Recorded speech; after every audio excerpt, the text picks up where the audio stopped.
I'm back.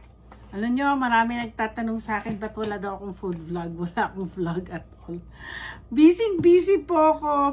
Mapapakita ko sa inyo yung decorations ko. Christmas decorations ko. Ang dami. Ang tagal. Hindi ko nakakayanin, parang masakit na sa balakang. So anyway, ngayon, kailangan kong mag-isip kung anong lulutuin ko for our lunch. Papasok po ako sa trabaho ngayon.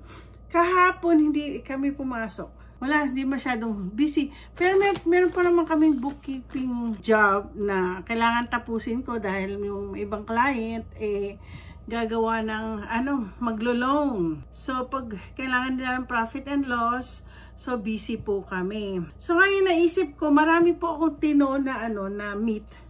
So, kailangan ko iluto na. So, ito yung mga meat ko, yung pork. Actually, pork belly. Pork belly at saka isa pang pork dito. So, meron akong mga nakalagay dyan sa aking gulay. Baka mamaya masisira na po. So, ito mga ito, meron akong onions. Laki, no?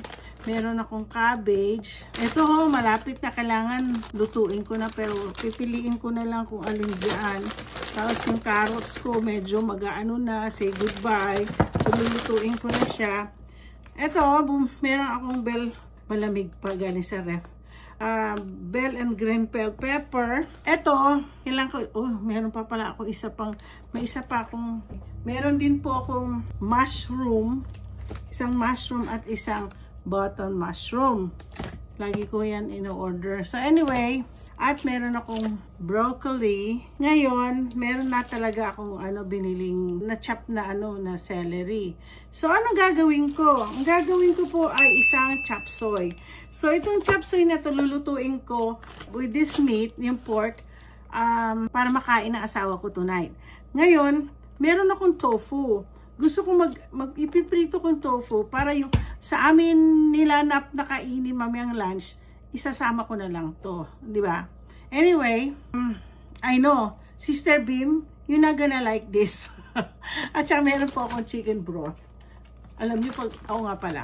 Sa panahon na to, mahirap bumili ng madamihan. Dati noon mahilig ako madamihan. Nasisira ko po mga gulay. Lalo na po ito, pag nag-iisip po ko. Ngayon, ang ginagawa ko na lang po. Pag anong lulutuin ko, yun na lang bibilhin ko. Yun na, minsan ino-order ko sa DoorDash. Na, yun lang. Kasi kung hindi masisira po lahat, nanghihinayang na po kasi ako. Sa isang, meron dito na medyo mahal. Nasaan na nga ito? Na 4, ito. Ay, hindi. Isa akong wala sa akin yung So anyway, medyo mahal ng konti. Mga $2 na din yata. So, sabi ko, sige, tuntok sa buwan. Bili tayo at lutuin ko. So, ito masarap to, healthy itong food namin. So, ngayon, gusto kong i-shout out si Potro. Ang pinaka-bata kong hindi ko siya subscriber, pero anak kasi siya ni Leia Lynn. And ako, walang ginawa yun kundi manood ng aking vlog. Kahit food vlogging. So, ngayon, gusto ko siyang i-shout out si Potro, who's always watching. Hello, Potro! At saka, kumusta na rin sa aking Sister Bim na hindi niya ma-appreciate itong luto ko.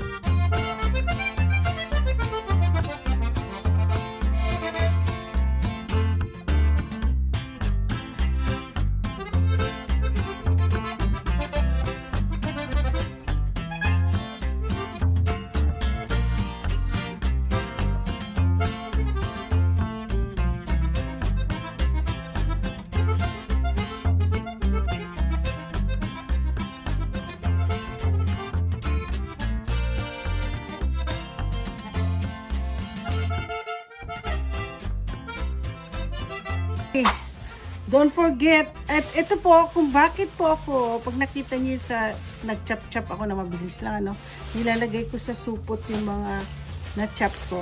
Ito po, gagamitin namin para sa compost. Iko-compost namin. Kami na po ang gumagawa ng compost. Pagdating ng spring na start na kami magtanim, then meron po kaming compost. Ang compost yan isang fertilizer. Kaya po kayo, kung gusto nyo magtanim at makatipid kayo, pero wag yung karne. Mga mga spoiled, mga vegetable o yun. Pwede nyo gawing compost. At pag naghuhugas po kayo ng isda, yung pinaghugasan ng isda, itatago nyo po. Kasi yun, pwede po siyang fertilizer nyo. O, diba? O, sige. Sinabi ko, huwag kakalimutan hugasan ang mga gulay. Yan, nakahugas na po yan. Since madaming gulay, gagamit ako ng malaki-laki kong lutuan. Okay? Yan. Okay. Lagyan natin ng bawang. Nakikita pa ba? Bango talaga kahit kailan ang bawang.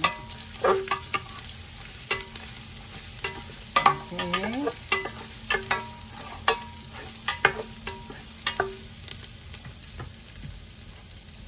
Okay.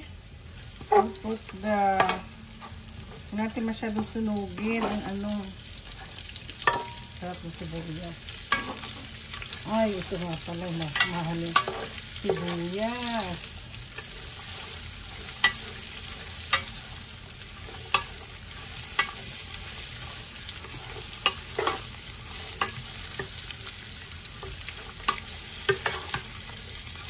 Tapos lalagyan natin ang pork belly.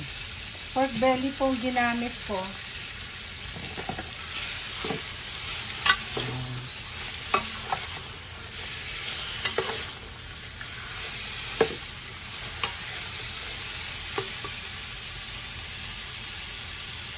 Tapos sa inyo ako, ang ilalagyan ko lang toyo. Ay, hindi toyo. Patis. Patis lagi ang ilalagay ko. Yeah. Patis. Patis. Amoy na amoy yung patis. Buti wala asawa ko dito. Kung hindi, kapagalitan na naman ako. What is that stinky smell? Kaya kailangan ko nang ilit ang aking mga candles habang ito ay lumbot. Okay.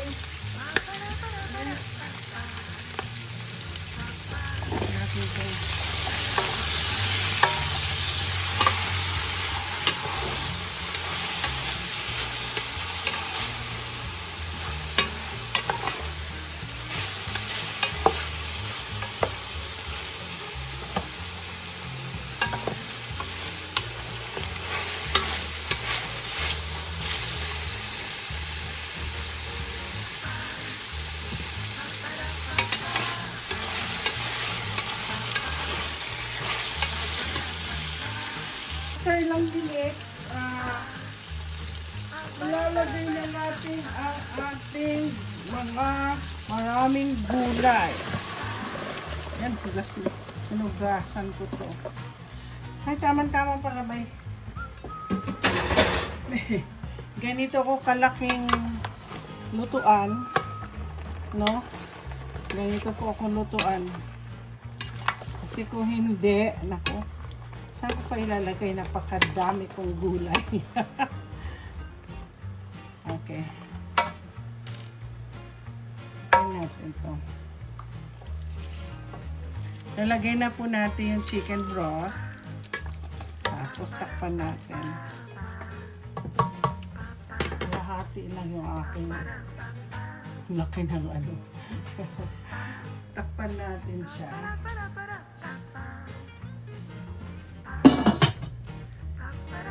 Okay. Lalagay na natin ang ito. Lagyan natin yung crab. Tapos, di ba medyo nagsabaw-sabaw pa to kanina. Ngayon, naglagay ako ng patis na, no? Tagatigman ko yun.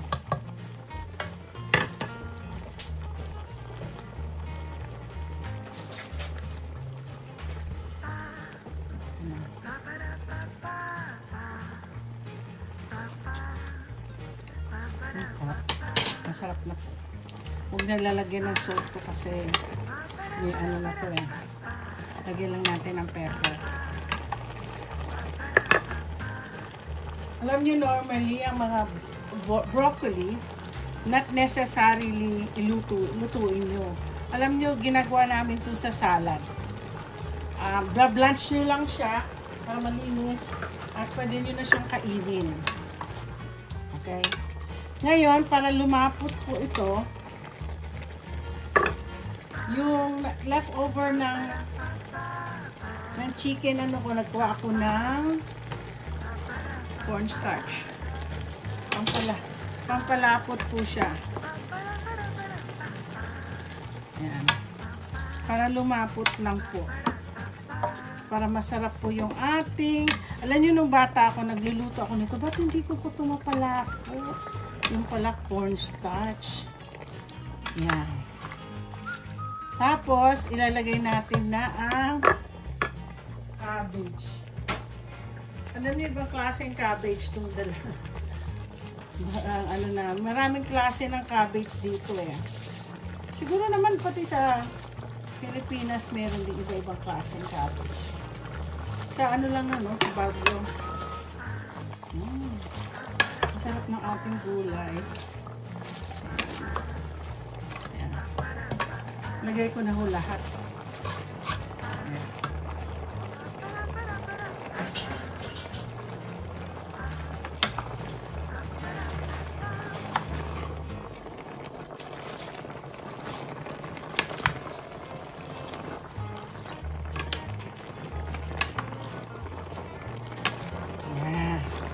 Alam niyo, luto na to. Ayoko masyadong lutuin ng overcook yung yung aking cabbage. Ayan. Kita niyo na, presto. Alam niyo, breakfast ngayon. Itong breakfastin ko ngayon. Okay. I'm cooking tofu. Kasi lalagay ko tong tofu sa aking chop suey. Asawa ko yun. Kasi hindi siya kumakain ng ganito. Oo. So ako naman, mahilig po ako sa tofu.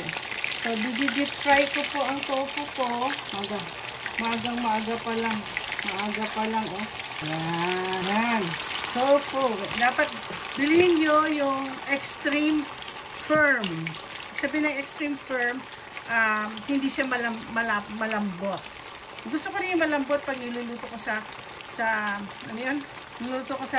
pero right now, gusto ko po ang aking tofu.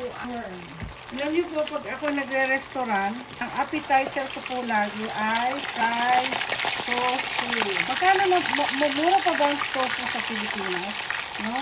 Maraming tofu dyan sa Pilipinas, kasi dami Chinese. What do you call this? This is already cooked. Ngayon, meron po ako, sayang meron po kasi akong pork na parang pork loin siya. So, nilagyan ko na lang siya ng mga, pork loin, ko na lang. Binalot ko siya ngayon doon sa, ang tawag yung Filipino, ko rin sa Filipino, basta crispy, yung tawag doon? Pakita ko sa inyo. Crispy fried garlic. Galing to. Sa Philippines to galing. Okay, natapos ko na. Ito po yung aking chop suey. Yung chop suey ko, di ho ba nagprito po ako ng tofu. Ito po yung aking tofu. Kakainin ko ngayon yan. Ito po ang gagawin kong breakfast ko right now. So, ready na rin for the work. Baon namin. Ayan po. Kakain po ako ngayon. Gugutom na ako. Ako po ay magbe-breakfast. So, papakita ko sa inyo ang kakain. Kakunti lang din. 2 tablespoon lang yata itong aking kanin. Inumin akong tubig. Pakita ko sa inyo. Bababa na natin ito. Ito po ang aking pagkain. Okay. Kukuha po tayo ng may konting rice pero alam niyo po, Kahit hindi na kayo mag-rice. Oo. Ito, isang plate, mauubos ko ho to. Kahit wala po siyang rice. Siyempre, typical tayo. Kainin natin yung tofu. Normally, nagano pa ako ng kutsilyo, hindi ko pala kailangan. Yan yung steak knife. So, kakainin ko po ito.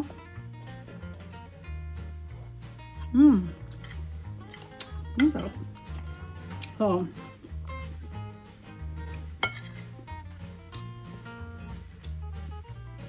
subukan natin. Ba yan? Tagal.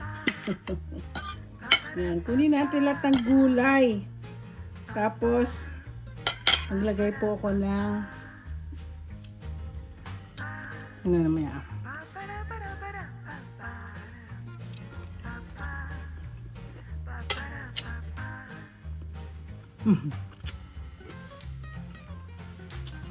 Sarap po. Simple lang. Alam mo, patis lang. Wala rin patis ko dito. Patis lang una ko inilagay.